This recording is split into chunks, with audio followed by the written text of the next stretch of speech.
Hello everyone, and let me extend a warm welcome to you all on behalf of the UK Government and to our co-host to CamFed and the Girls Education Challenge.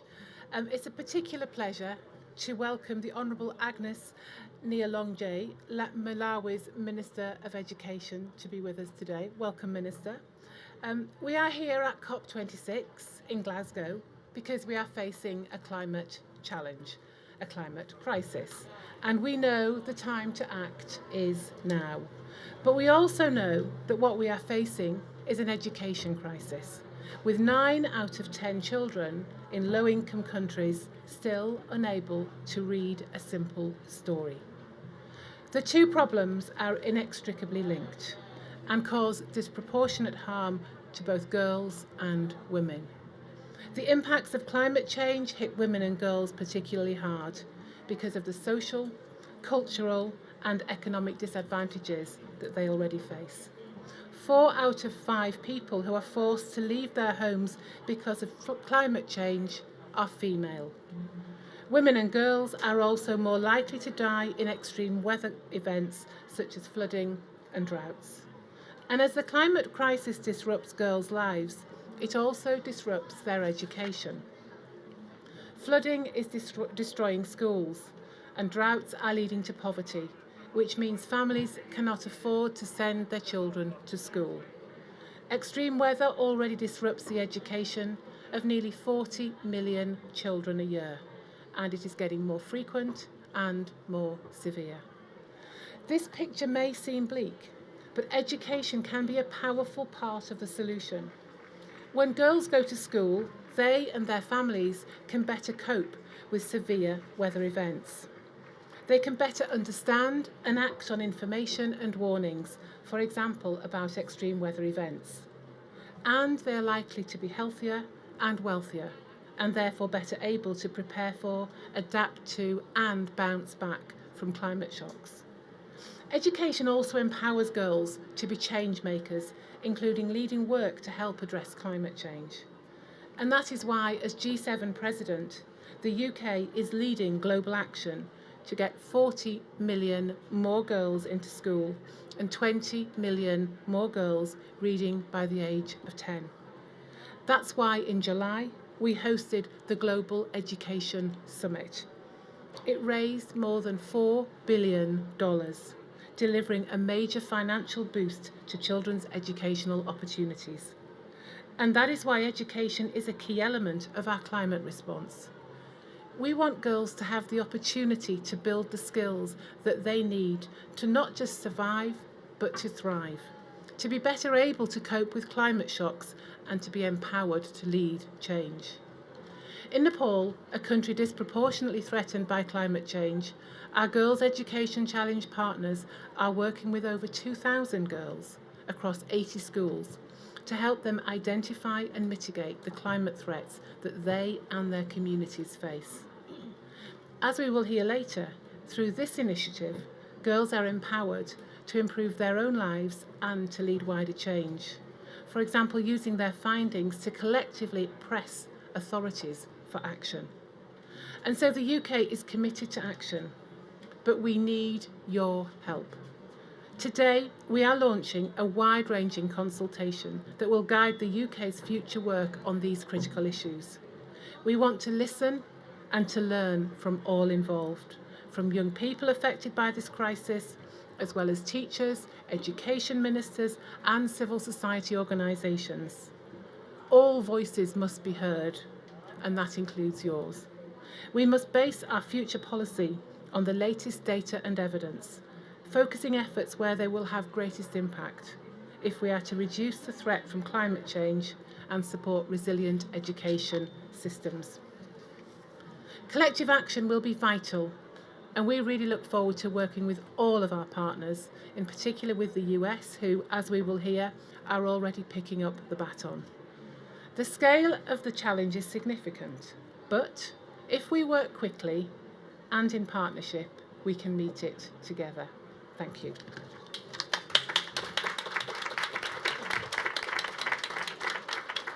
Thank you so much, Minister Morton, for introducing the panel. and for describing the vital connection between girls' education and climate change.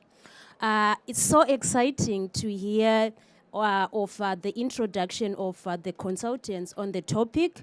I especially encourage girls and women around the world, as well as my fellow sisters from Africa, to share their inputs and contribute to that cause.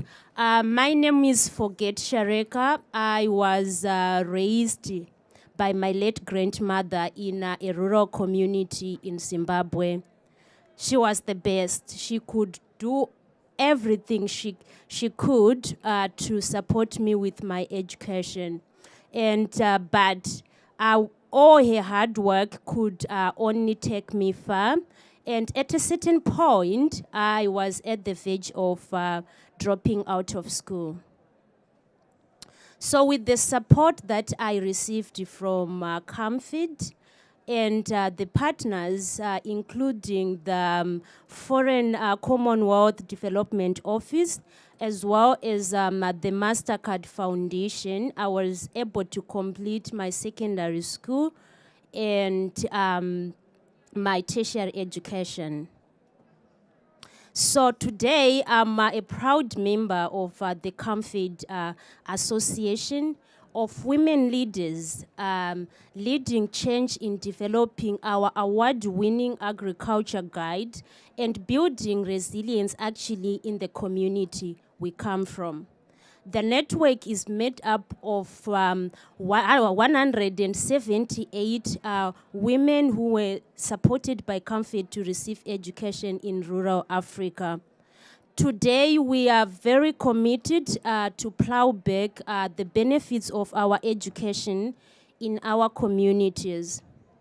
Our mission is to help in providing education access support to all children, including the most marginalized girls and children living with disabilities, so that they can fully realize their potential. Also, I'm a social entrepreneur with an social organization called Chashi Foods that is committed actually to help women like my grandmother reduce post-harvest losses, leveraging on clean energy and technology in Zimbabwe. So as women, we are actually leading the climate action and helping in solving the most pressing challenges the leaders are facing, of course, climate change. We are all welcome to this event today. So I have the pleasure of introducing Honorable Agnes Nyalonje, who is the Minister of Education in Malawi. You can give your remarks. Thank you very much for having me in this very important session. Because the other day I found myself talking to colleagues, and this is what I said to them, that if the world only focuses on one thing and one thing only, it would be to make the conditions right for the girl child to be educated. Saying that in the full belief that if you have the conditions that are right for educating the girl child, it means you have the conditions right for educating every child, the boy child and the girl child. Let me take it a step further. In my experience, both as a woman, first a girl growing up in rural Malawi, where conditions were very tough. My father was a primary school teacher. He and my mother raised 11 of us, mostly girls, 8 girls, 3 boys. And we had to make do with very little.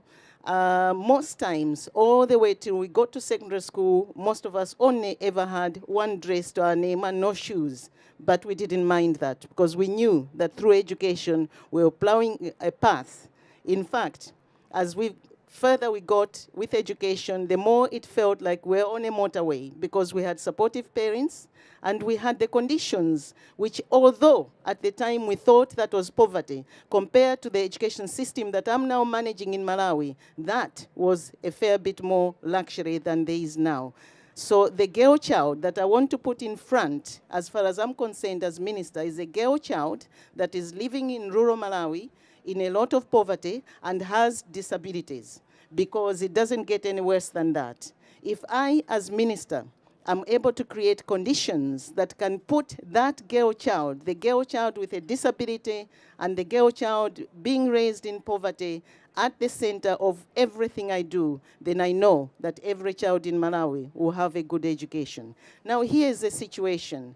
We all know that it is the right of women and girls to be leaders and not mere spectators in the whole fight against climate change. It is their human right to be leaders. But in order to take advantage of that right, in order to live that right, they need education. And we all know the second reason why we must not even debate whether women and girls should be leaders of climate change adaptation is because they are the soldiers at the front line of this battle, soldiers that we have all happily sent to the front line without the necessary tools, where we agree that the necessary tools include scientific knowledge of what is happening. They are the recipients of what happens to them through the unseen forces created largely by the global north. On Monday, when I was landing in Edinburgh, I got the first message I got was that as I was landing, a number of schools in Malawi have been destroyed by rainstorms that also destroyed surrounding villages. In those schools, there were students writing national examinations for secondary schools, and their lives are under threat. Their futures are under threat. In the surrounding villages, I'm told anecdotally that the way I'm still getting information, that there were some casualties. Now, that is the unseen forces that they have to cope with. What we need to do is not so much to argue as to whether women should be at the decision-making table. They are already there because they are the ones who are fighting. They are the ones who know what it's like when the floods sweep away their livelihoods. They are the ones who know when the floods sweep away the schools where they're trying to send their children. They are the ones who know how far they have to go to get firewood when the whole countryside is full of water. They are the ones who know when there's no food to be had and the men of the species are waiting for food to be had every day. They are the ones who know what it's like to be preyed upon by men and be sexually abused, them and their children, because they are in these internally displaced camps where the floods have sent them. But what they don't know is why are these floods coming to them? Why is the drought following them? Why is the temperature now so hot that they cannot even grow the crops that they've always grown? Why are the winds so powerful that their houses are destroyed every other month? These are the issues. And this is the reason why women need to be at the center. In all that, education is what will get them most at the center and the front of the fight. And I, as Minister of Education, it's my job to speak to people like yourselves and to co-opt you into looking for solutions for how I can get past providing basic education in a situation where even with only 16% of the youth of Malawi being in secondary education instead of the 100%, because there is no space, safe space for them to learn. And the few schools that we have are being destroyed in the manner I've described. As we sit at the moment, the 16%, I'm still short of 30,000 classrooms for secondary schools. As we sit now, of the 90,000 plus classrooms I need for primary schools, I'm short of 47,000 classrooms. And the ones existing are the ones that are destroyed on an ongoing basis. And the destructive forces are getting more frequent and more intense. And the money we have in Malawi is not enough, because here's another twist in the tale. Malawi has one of the largest youth population in the world. And we are increasing our population by about 500,000 babies every year. And each one of them is a client of the Education Ministry. I know what we need to do in the education sector. We know the strategies we have would work if we had the space and the time and the money. The space is being reduced by the adverse weather events, and the money is never enough, because every year we're running to stand still. So what does adaptive education mean in the Malawi context? It means securing the infrastructure we have, making sure that we weatherproof it, making sure that we climate-proof it, making sure that it is safe for all our children. Right now, it's not safe. Some of the forces that make it unsafe are totally out of our hands. Some of the forces are within our hands because it's to do with the quality of the buildings we have. The moment we talk of quality of buildings, we're also talking of needing more resources because quality buildings, resilient buildings, cost a little bit more than we have. Yeah, but thank that you so is what we much. have. Thank you so much. I think that gives you an idea of what it's like to create a safe education system where all the girls can come and be educated. When CAMFED supports them to be in school, I need to be able to say, I have a school that is safe for you. I have a school that has a space for you, just for you. Thank you.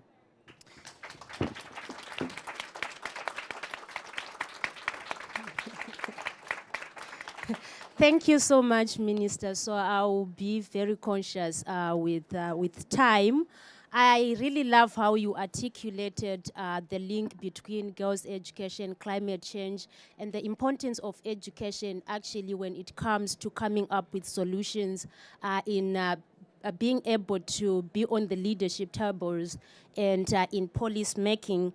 I'm very sure CAMFED really appreciate the partnership with your ministry as we are all supporting our mission for keeping children in school and taking them through leadership positions. So now I have a pleasure to introduce a video message from Charmaine, who is the USAID Senior Coordinator for Gender Equity and Women Empowerment. So USAID representative couldn't be with us today in this room, my name but is wants to send a message to us. I'm USAID's Senior Coordinator for Gender Equality and Women's Empowerment. Thank you so much for hosting this important event. First of all, I want to express USAID's appreciation to the UK for its leadership on girls' education. We wholeheartedly endorse this year's G7 Declaration on Girls' Education, and we're excited by its momentum. We know that education is essential for more prosperous, more resilient, and greener economies. We also know that it is critical to break down gender-related barriers to ensure that children and youth in all their diversity, especially girls and young women, gender and sexual minorities, and people with disabilities, have access to quality learning opportunities. The United States is proud to be the largest bilateral funder of international basic education. In 2020, we reached 12 million girls and women in 53 countries with opportunities to learn literacy, numeracy, and other basic skills. As we've heard in this session, climate change threatens the hard-won gains from these investments.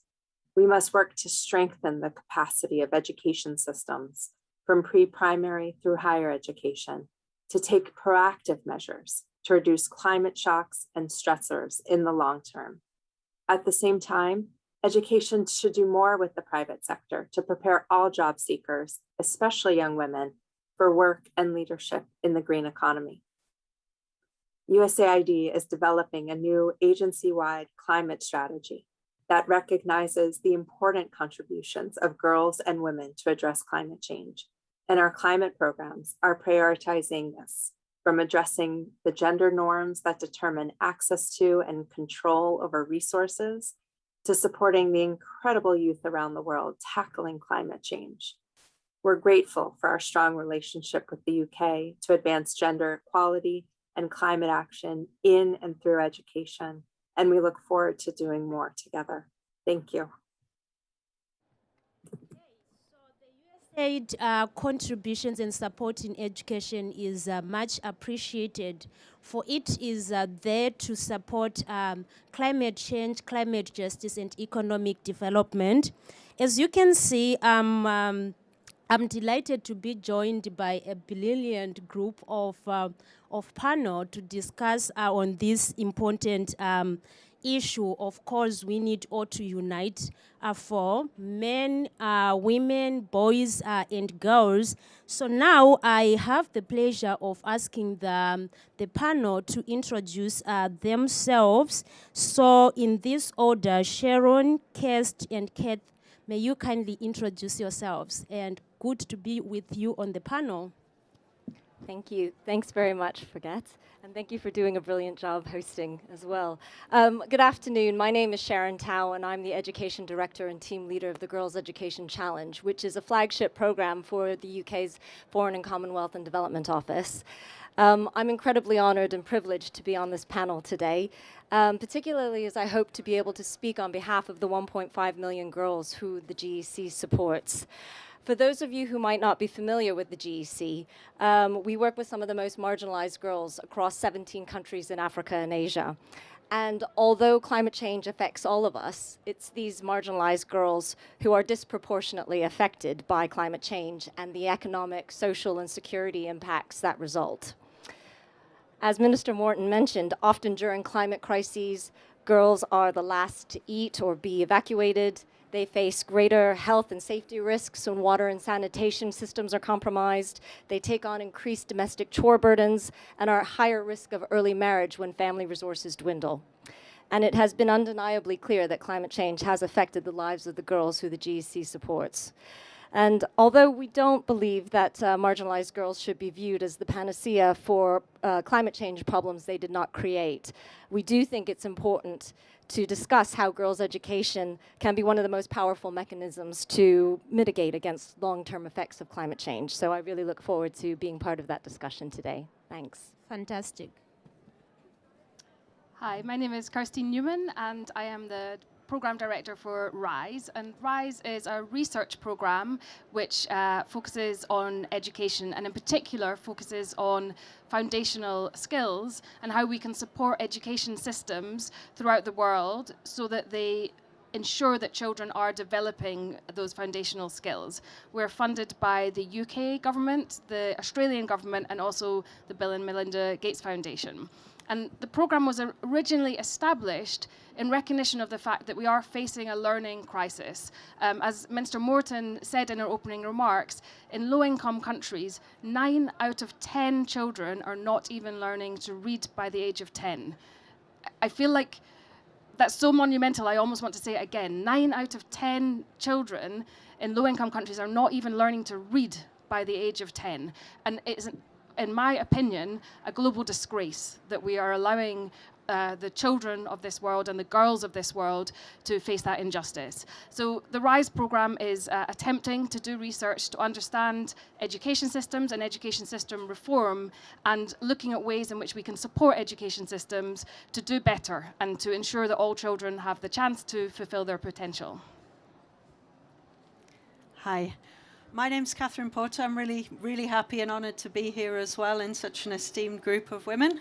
I'm the director of the Young Lives research programme, also supported by the FCDO UK government. And we're a programme based at the University of Oxford with partners in Ethiopia, India, Peru and Vietnam.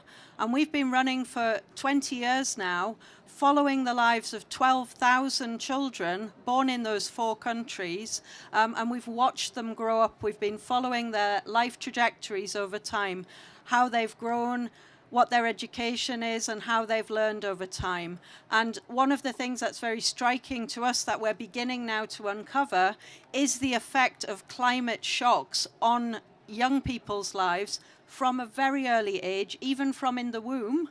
And at a very early age, a climate shock, once the news cycle has moved on from the floods in the village, this impact can last for a whole lifetime if girls are not supported in order to continue their education. The pathways go through food, through livelihoods, through transport, through schools and infrastructure, and through pressures on girls as well to help out with their families when in a crisis. So we're trying to bring together and build up evidence base on the long-term effects of climate shocks. And now these children, as they were, are reaching young adulthood, and they're now facing an adulthood beginning with unprecedented crises, the climate crisis, the learning crisis, and also, of course, the COVID crisis. So they're really struggling to move, and we have to support them. So we're looking for evidence to make sure that we get policies right. Oh, thank you so much. So one of the common things that we all have is education and our passion through education in solving climate change issues. So now I'm so excited to introduce my CAMFID Association sisters in the room. We are all leading climate action. So we are being joined by Cindy, Miriam, and Dorcas, who are joining from Ghana, Malawi, and Zambia. So we can have the Here in my video. community in Ghana, we have also experienced the effects of climate change, talking about the change in rainfall pattern, droughts, bushfires, just to mention a few. And this has had a toll on the girl child education, because often a girl will absent herself from school to go search for water or wood for her household. When floods occurs, girls are more likely to drop out from school to help their families to make money, do domestic chores, and to look after their brothers and sisters. Women are at the forefront of producing food for their own families, and they are the first to feel the impact of climate change. Now, if we put them in the leadership position to lead the solutions in terms of eradicating the issues that are being brought by climate change in agriculture, we can be able to reach where we are going. My message to COPE is girl child education and women leadership is a way forward to achieving climate action.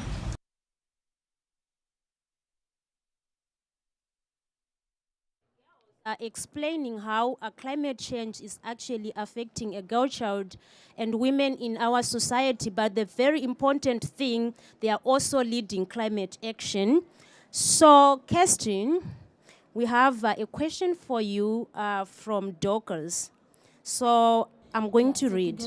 Together with other women in my community, I'm tackling the effect of climate change, including food security. Our leaders is showing the power of impact of girls' education. What can we all do to make sure that those with the power and resources see the importance of quality education for all girls in responding to climate change beyond this event today and invest for the greatest impact? Thank you so much. A great question. But before I turn to answering Dorcas's question, I just want to tackle one other question head on. And that question is, can girls' education reduce or stop climate change? And the answer to that question is no. And that might be a difficult message to hear, because all of us desperately want girls' education, and we all desperately want to stop the climate crisis. But I do think it's important that we take a moment just to be clear that just because we want both of those things, it doesn't mean that the solution to one is going to solve the other. And the reason I really want to make that point is because I think it is a dangerous route to go down. It's very clear that those who cause the climate crisis are rich countries, like my own country, and that those are the people who have to take responsibility for reducing pollution in order to overcome and move beyond this climate crisis.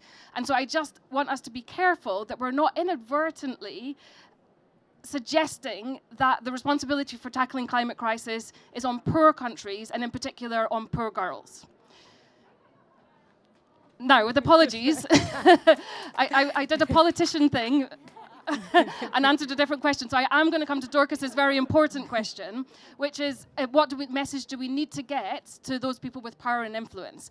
And for me, it's clear. We need to get the message out there of the scale of the learning crisis. I've already mentioned it, but I'll mention it again.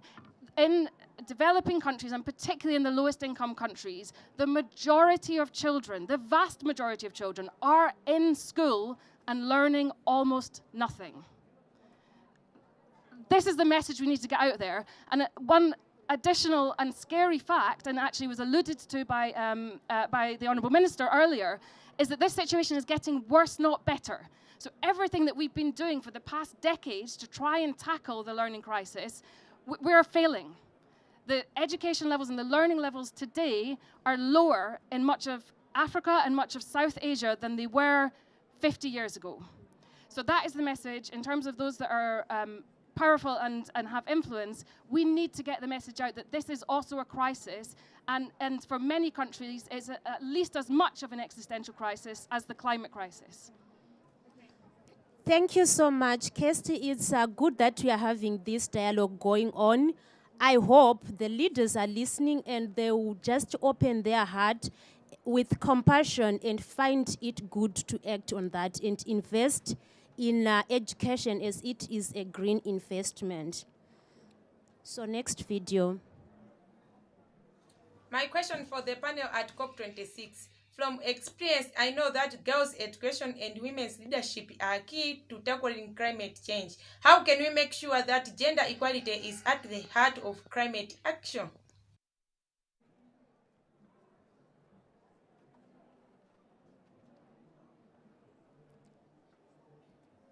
Okay, so we have a question. The second question here. But before we get to that, maybe I'll invite the minister to reflect on the second video. To reflect on the question from how do we make sure that education plays a role in delivering the gender balance.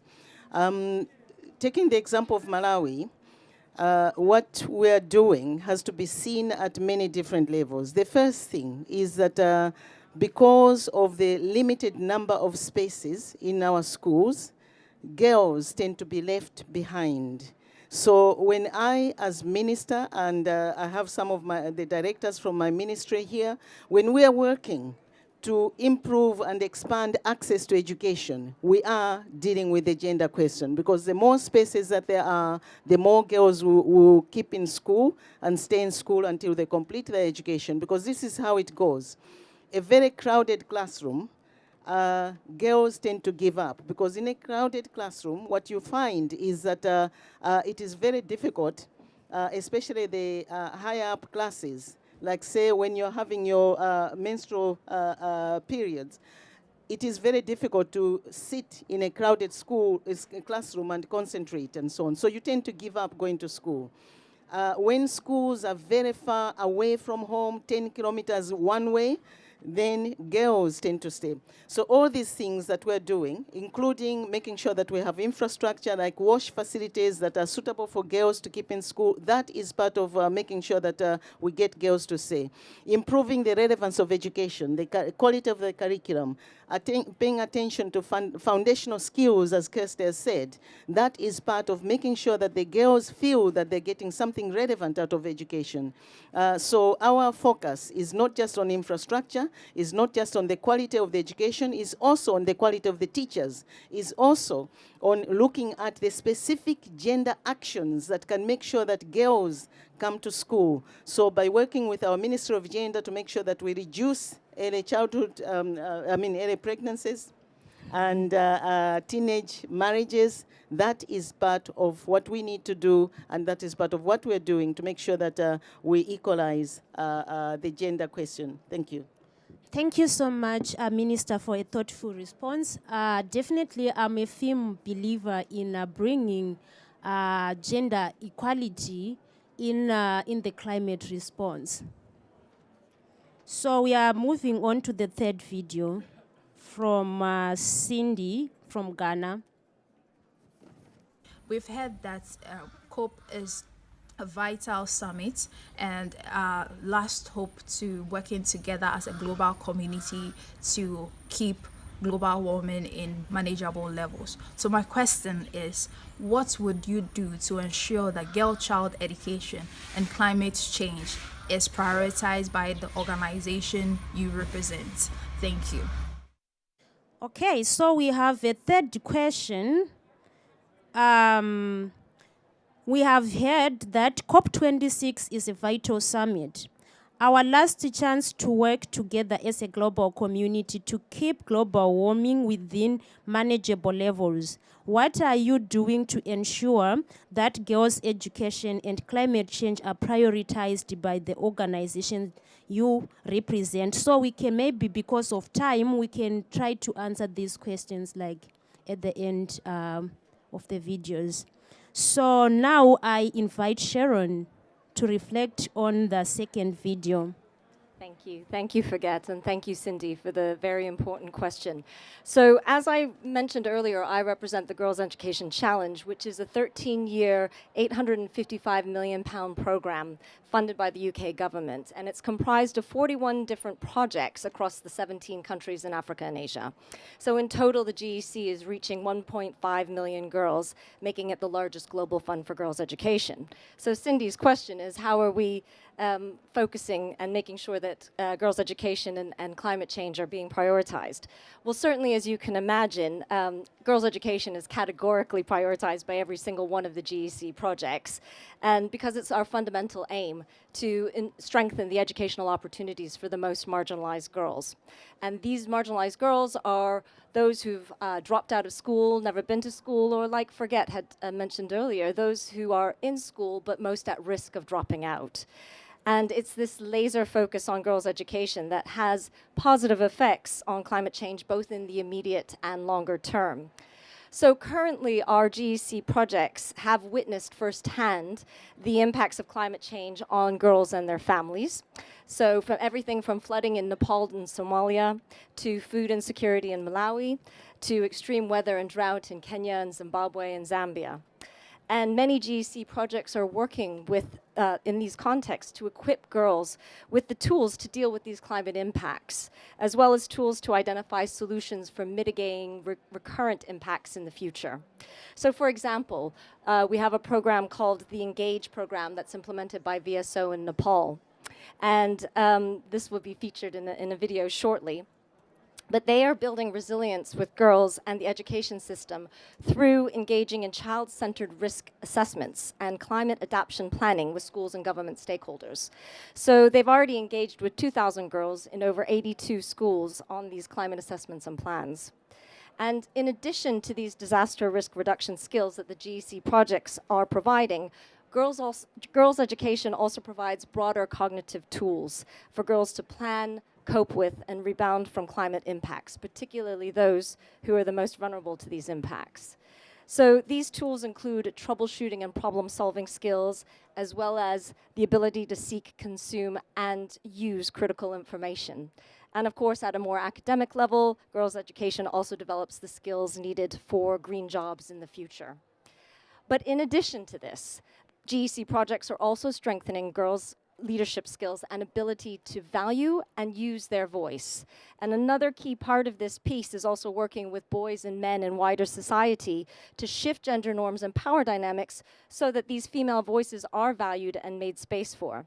And this is how girls' education can have positive effects in the longer term as girls become agents of change within their households, their communities, and then the female leaders who can affect change in their national policies and priorities. There is evidence that suggests that developing girls' leadership skills so that they can participate in decision-making has environmental benefits. For example, there's a study of 72 countries that found a positive correlation between women's political participation and beneficial environmental outcomes, including a reduction in carbon emissions. I can give you the reference to that as well. There's also studies that have found that countries with higher proportions of women in parliament and in government are more likely to ratify environmental treaties and create protected land areas. And when girls and women are better educated and included in decision-making at all levels, their families, communities, and nations are more resilient and adaptable to environmental shocks. So investing in girls' education is, in effect, an investment in climate change mitigation. It's not the solution. I totally agree with you. But you know, there are linkages, and the Girls' Education Challenge is very much helping develop the skills and for girls to access decision makers and become the decision makers themselves. So now I would like to share with you a brief video that elaborates on this work of the Girls' Education Challenge to show how it's having positive effects both in the immediate and longer term.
विद्यार्थीहरूलाई पनि जलवायु परिवर्तन भएर चाहिँ खोला नालाहरू बढेर बाढी पहिरोहरू गएर विद्यालयसम्म पुग्न एकदमै गाह्रो भइरहेको छ जसले गर्दा हाम्रो शिक्षामा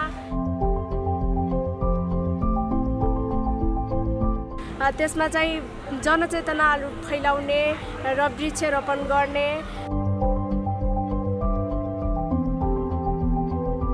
आगामी दिनमा पनि अझै यो क्लाइमेट चेन्ज र महिला सशक्तिकरण सम्बन्धित जति पनि गतिविधिहरू छन् हाम्रा बरातल गाउँपालिकाभित्रका अन्य विद्यालय सामुदायिक संस्थागत सम्पूर्ण विद्यालयहरूमा चाहिँ त्यस्ता गतिविधिहरूलाई चाहिँ अझै एक्सपान्ड गर्नको लागि के कसरी अगाडि बढ्न सकिन्छ भन्ने कुरा चाहिँ हामी विस्तारै योजनामा छौँ र आगामी दिनमा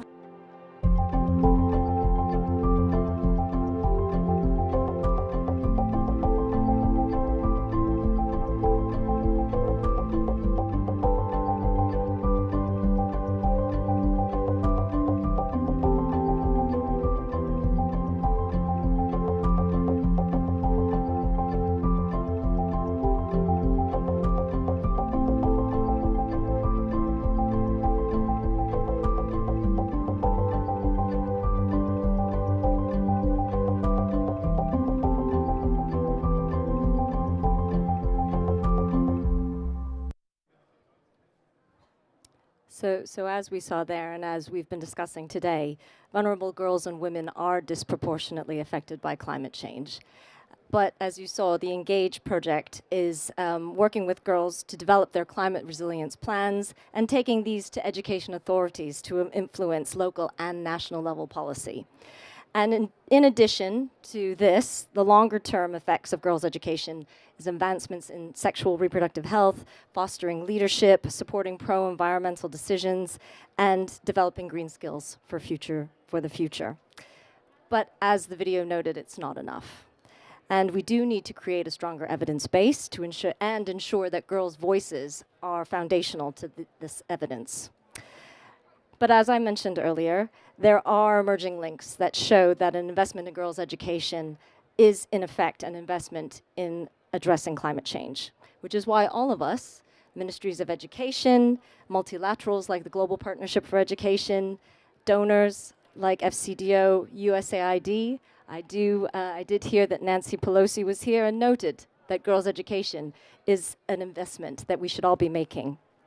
We all need to keep our laser focus on girls' education because it is one of the most powerful contributions to a country's climate strategy, both now and into the future. So thanks very much. Thank you, Sharon. Very insightful contributions on the topic. So what I love about those videos shows is that young women are not waiting for anyone else. They are taking action actually in building climate resilience. And I can actually relate with them with my experience with the Comfort Association Network. And as you have seen in the video, we are willing to provide like that evidence based, that evidence, like that strong evidence-based solutions that can actually push each and everyone when we are making policies and decisions to consider education. So right now, we are moving to the questions. So maybe if one of the panel actually can quickly answer the question that I addressed before, that we have heard that COP26 is a vital summit. Our last chance to work together as a global community to keep global warming within manageable levels. What are you doing to ensure that girls' education and climate change are prioritized by the organizations you represent? Because of time, maybe one of you can just quickly answer within a minute.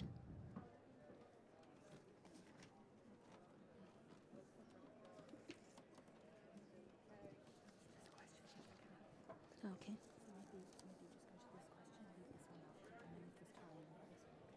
Okay.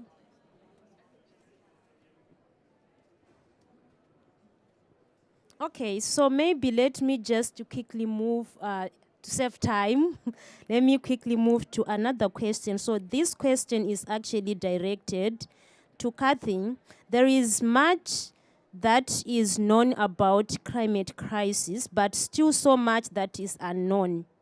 What are the key gaps in our knowledge on the connections between climate and education? What do we need to know more about, and how can we ensure that global community has the right data and evidence and fill those gaps rapidly and efficiently? Thanks very much. It's a long but a really good question. So I'll try to answer around some of the findings that we've already started to get. As I said, we're a longitudinal project, which means we've been following the lives of children for 20 years now. And now we can look back and map out the experiences of girls and boys growing up, and we can see that young girls, for example, who experienced a flood in their very early childhood, later on we saw effects on their math skills, for example, and their abilities to read and write. It's quite profound how long these effects can last. And we think these are operating through a pathway of nutrition, when at the very early age, your family experiences a climate shock. This can affect the food that you get to eat. It can affect your physical development and then your ability to learn in school. So we've found that this happens, and we'd like to map out more and more of these findings as we follow them over time. And in fact, now our children are now having their own children. Many of them are aged 19, 20, and they already have started their own families. And we're worried about the intergenerational impacts even of climate change. And the climate effects that we're mapping are from shocks that happened 20 years ago, which are still having effects. Now, as everybody has said, these climate shocks are getting worse and worse. So we expect the effects of the shocks to get more frequent and therefore really impact more. And another thing we've seen more recently is the effect of the COVID-19 crisis, the pandemic. And especially something we've seen there is how, as with climate, shocks hit the poorest countries hardest, and within the poorest countries, they hit the most vulnerable hardest. As we've reflected, girls are often more affected, girls with disabilities are more affected. We really have to think about how shocks are interacting and intersecting with inequalities that, structural inequalities that people are facing, especially young girls as they try to get their education. So what I would say is that we should invest more in our evidence, in our data, and I think we can be creative with the information that we already have. Studies like ours have 20 years of evidence. We've had a lot of also developments in climate mapping, and we've got massive data sets now on the way that the climate has changed over the years using satellite imagery and temperature sensing and things like that. We can now match those data sets together and create a more powerful data, mapping communities to their climate experiences. We can map communities to girls and look at how girls' education is then affected through their lifetime. And most importantly, we should triangulate that by talking to girls themselves about their experiences. That way we can have the information from the macro big data and the scientific evidence triangulated with what girls themselves are saying. Thank you so much, Kathy. So now, Kirst, this is for you.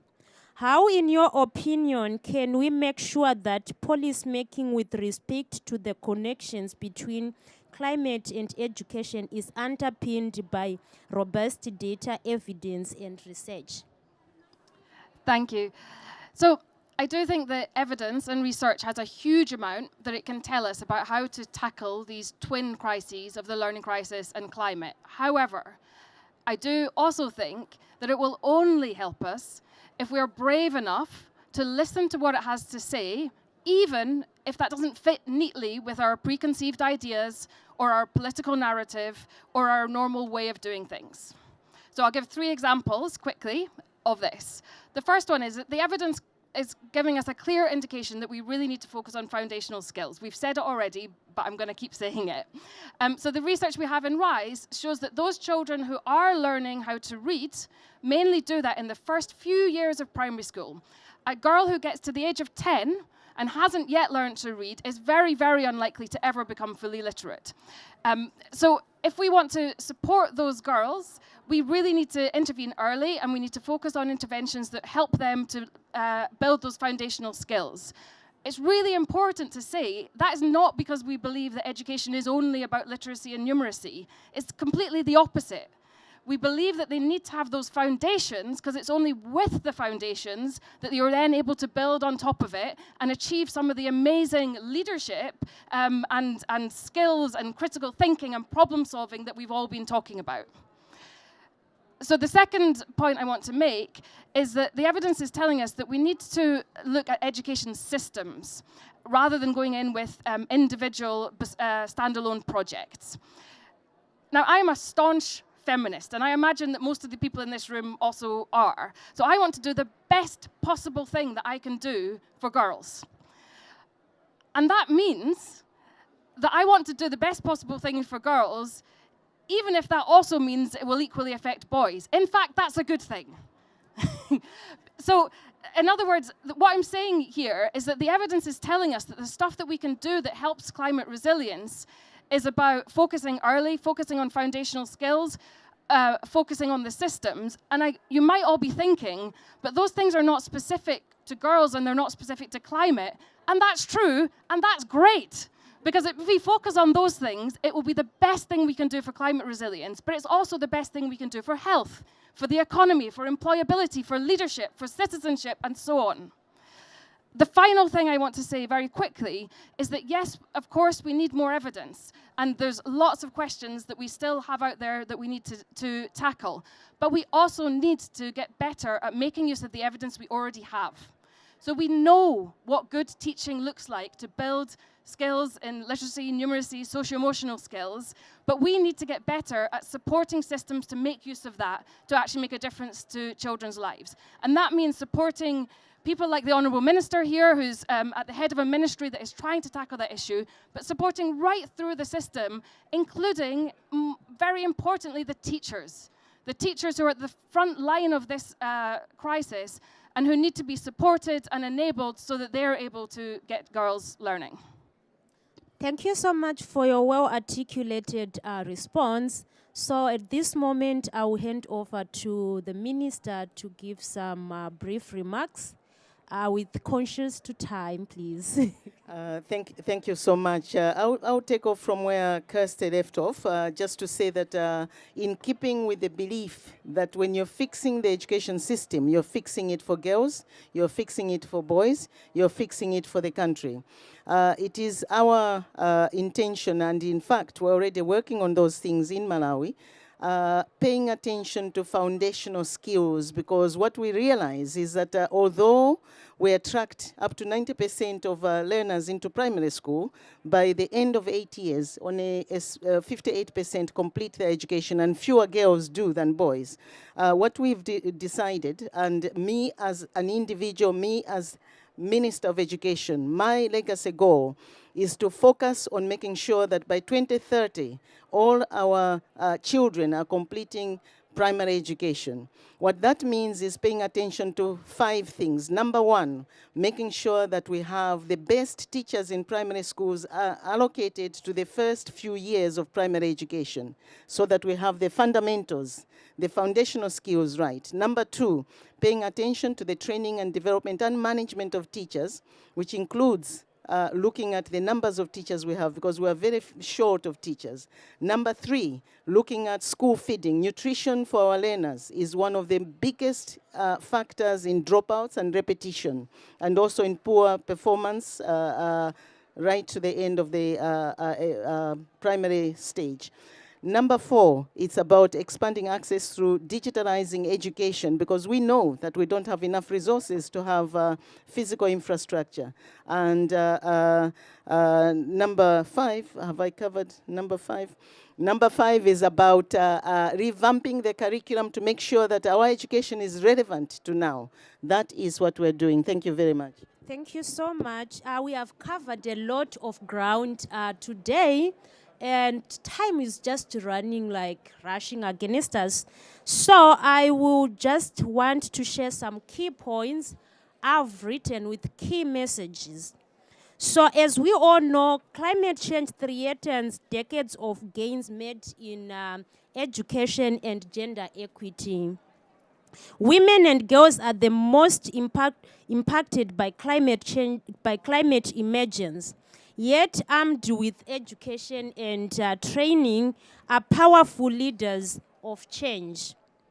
We are helping to build climate resilience in our communities, to forge ahead with climate-smart livelihoods, green businesses, and to speak for a more sustainable and prosperous future.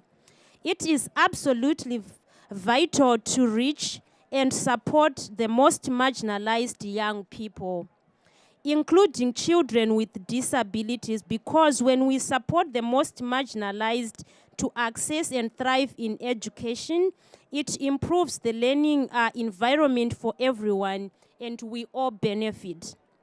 And that is what I have seen and experienced as part of the Comfort Association network.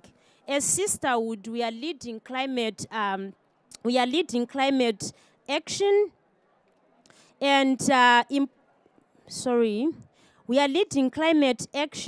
for the next generation of girls across Africa, and that is tangible because we are working together. We are calling for all stakeholders to come together for joined up action backed by quality research. Girls' education and women leadership has not always been the most visible climate solution. But we are all ready to taking action in our communities, and we welcome your support. So to this end, I want you to follow FCDO on Twitter and give them your views on this matter, and they also want to hear from you. So to conclude, I can ask the panel to share if you have some few close remarks. Thank you so much for attending this session. I think you have learned a lot, and go spread the news of investment in education as part of the solution to climate change. Thank you.